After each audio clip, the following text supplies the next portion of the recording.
Trump and Zelensky. This has made headlines all over the world. This was how it all started, just in the course of the week. And for many people, they say Zelensky was disrespectful. Some other people said, well, America is a bully. Well, this was what really ensued, at least parts of it. He broken this ceasefire. He killed our people, and he didn't exchange prisoners. We signed the exchange of prisoners, but he didn't do it. This was in the Oval Office. JD, you are speaking about. President Trump wanted this meeting to be publicized to the American people. He wanted the media present. Mr. President, And it ended up being an exchange between Vice President Vance and Zelensky. Litigate this in front of the American media. Right now, you guys are going around and forcing conscripts to the front lines because you have manpower problems. You should be thanking the president for trying to bring an end to this conflict. Have you ever been to Ukraine that you say what problems we have? I have been to. Come on. I've actually watched and seen the stories, and I know what happens is you bring them on a propaganda tour, Mr. President. Do you disagree that you've had problems bringing people into your military? And do you think that it's respectful to come to the Oval Office of the United States of America and attack the administration that is trying to prevent the destruction of your country? A lot of questions. Let's start from the beginning. Sure. First of all, during the war, everybody has problems, even you, but you have nice ocean and don't feel now, but you will feel it in the future. God bless. You don't know that. God bless. God bless. Why would he say that? Don't tell us what we're going to feel. We're trying to solve a problem. Don't tell us what we're going to feel. I'm not telling you. Because you're in no position Why would to dictate Zelensky, that. President Zelensky, say You're that? in no Like, position it's to uncalled dictate for. what we're going to feel.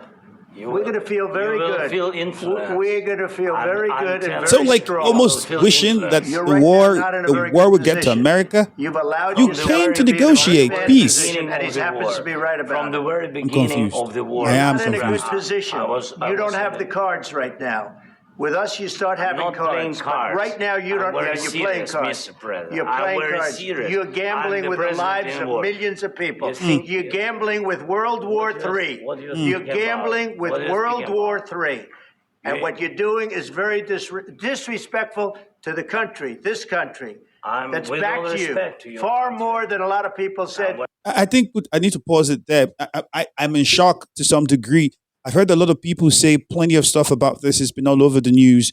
But watching it again now, and I'm like, okay, why would Zelensky say that? Now, the idea was to come have this negotiation with the American president on the minerals deal. And the minerals deal was going to help Ukraine raise some money and, help them build the country that has been destroyed partly by Russia following the war and the issues with NATO and so on and so forth. I understand Russia's position. Many people tend to make Russia look like the bad guys. Let me tell you this. If China was to come to Mexico or the Gulf of Mexico, now the Gulf of America, the Gulf of the United States, and say they were to, annex, technically, put a military base or something in Mexico, America would not have it. And that's the truth. America would not. For Russia, they are seeing Ukraine joining NATO as some sort of way through which they could be invaded in one way or the other. Strategically, it is of no very good political importance to them, and they're trying to defend that. And okay, let's say all of that, throw all of that out of the window. You are now with the president of the United States, and you have a conversation where you can negotiate peace. And you're saying you will wish that they would feel war. Come on. I don't think that was fair or that sounded right. But this was how it started in the course of the week. And President Trump, you could see, although I wasn't very comfortable with how Zelensky was addressed at the beginning of this meeting. So upon his arrival, Trump welcomed him personally and said to him, he's all dressed. I'm pretty sure that was Trump being sarcastic, right? The president was just trying to point out that, hey, you could have put in a bit of effort.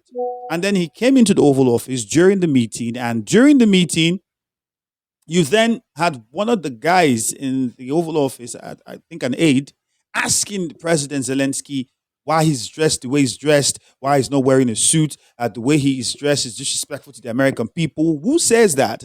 Who says that?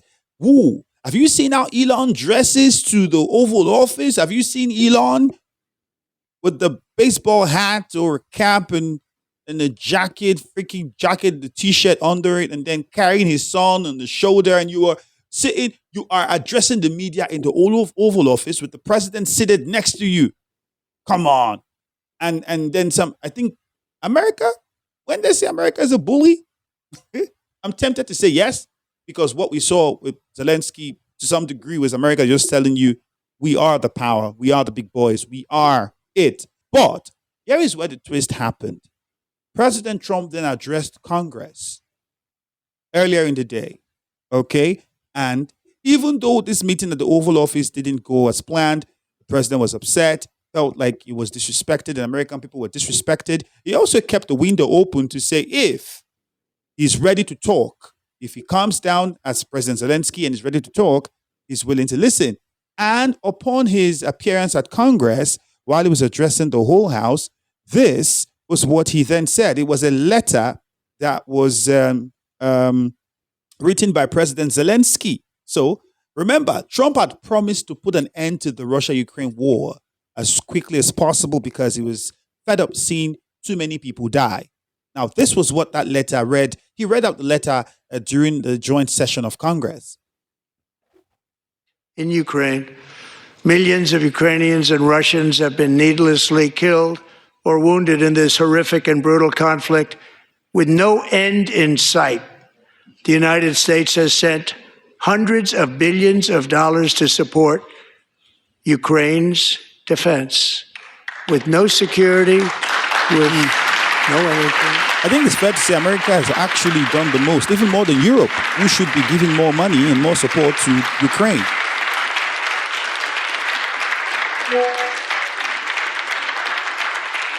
Do you want to keep it going for another 5 years? Yeah, you would say Pocahontas says yes.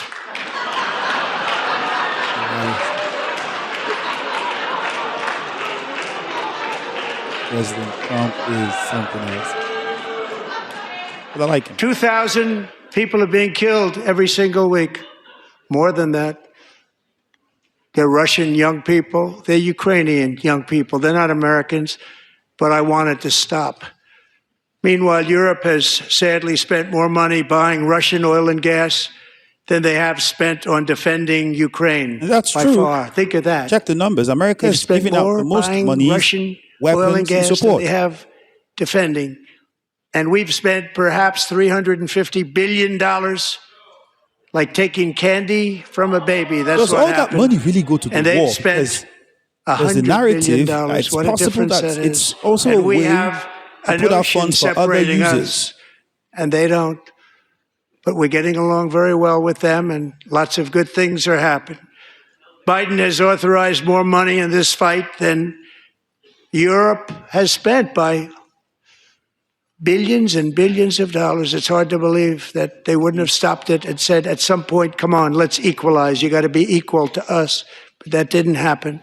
Earlier today, I received an important letter from President Zelensky of Here Ukraine. we go.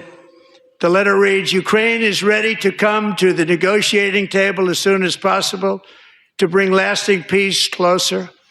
Nobody wants peace more than the Ukrainians, he said. Now, that's a big one. My team and I stand ready to work under President Trump's strong leadership to get a peace that lasts. We do really value how much America has done to help Ukraine maintain its sovereignty and independence. Regarding the agreement on minerals and security, Ukraine is ready to sign it at any time. Makes That sense. is convenient for you. Makes sense. This was what the initial meeting was to be about at the Oval Office. Get the minerals deal signed. That way you get America's commitment, right? You get some money from America. America has to access those minerals, which is, of course, going to be some sort of way to say thank you for the support so far. Now we can discuss the safety of workers and everybody else and the security situation, because if there's no security, it becomes difficult to access the minerals. It makes perfect sense. I don't know who advised Zelensky to go the path that he took during that meeting, an exchange that had happened with Vice President Vance. I think this letter is swift. It's whoever advised them did great, not because Russia shouldn't also give up something, but you're coming to negotiate and you don't hold the cards. You're coming to the table. You're not holding the cards. You are like, you're out of hands. So what do? Russia is, well, come on, it's Russia. Like, you can't say that you are both going to negotiate on the same terms. It's going to be almost difficult. All right, so let's go on with the video. I appreciate that he sent this letter, just got it a little while ago. Simultaneously, we've had serious discussions with Russia and have received strong signals that they are ready for peace. Wouldn't that be beautiful? And that's Wouldn't that it. be beautiful? Simple and short. Just have this conversation. Democrats, you should please applaud this. Come on. Applaud it. Rather than spending money for sponsoring a war that you can't sponsor forever, why not end it? People are dying, resources going to waste, different parts of the world being affected. Because, remember the grains problem? It's affected major parts of the world, Africa inclusive.